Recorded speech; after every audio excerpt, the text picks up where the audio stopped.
climatique. Alors, ça serait intéressant, Mathieu, de voir ce que va annoncer le premier ministre Justin Trudeau.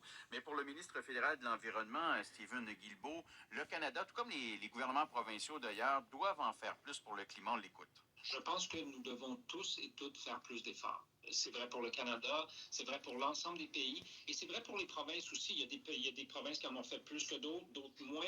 Mais si on arrête là où on est, le statu quo, le statu quo, ça a donné les feux de forêt qu'on a vus cet été. Alors, est-ce qu'on veut revivre ces épisodes-là de façon régulière, ou est-ce qu'on va en vivre de moins en moins? Si on veut en vivre de moins en moins, il faut accélérer la lutte au changement climatique, et ça, tout le monde doit le faire.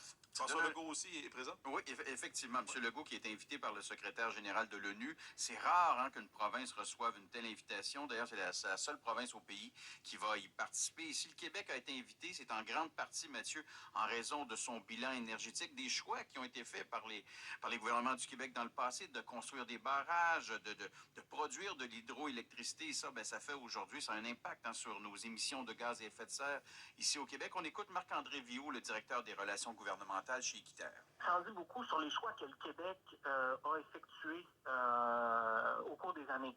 On a un grand héritage des années 60 de la Révolution tranquille, où on a fait des choix de nationalisation de l'hydroélectricité et de production d'électricité carboneutre, renouvelable.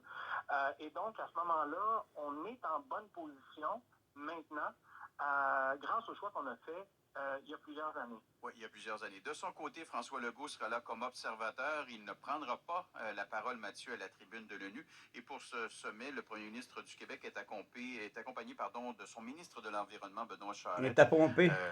C'est ça, qui sera là, lui, également, comme observateur. Et d'ailleurs, hier, le premier ministre François Legault a eu l'occasion de vanter son bilan environnemental. Il est arrivé hier à New York. Rien pour faire plaisir au groupe environnementaliste. C'était lors d'une rencontre à New York, c'est en marge du sommet. C'était avec des représentants du groupe Beyond Oil and Gas Alliance. C'est une alliance qui regroupe les États qui ont renoncé, Mathieu, à l'exploitation et à l'exploration des hydrocarbures sur leur territoire. Il y avait aussi l'ancien vice-président américain, le démocrate Al Gore, qui a participé à cette rencontre. Et lors de cette rencontre, le premier ministre Legault a rappelé que le Québec travaillait pour faire de l'aluminium vert, de l'acier vert, des autobus électriques également. J'ai demandé à Marc-André Viault, qui est directeur des relations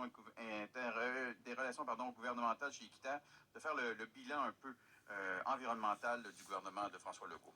Le Québec mise beaucoup sur l'électrification, mais on doit aller au-delà de l'électrification. On doit dépasser la filière bâtie pour se plonger dans un ensemble de politiques environnementales et climatiques qui vont être bénéfiques à la société québécoise. Merci beaucoup, Jean-Philippe. Merci, au revoir. Bonne journée.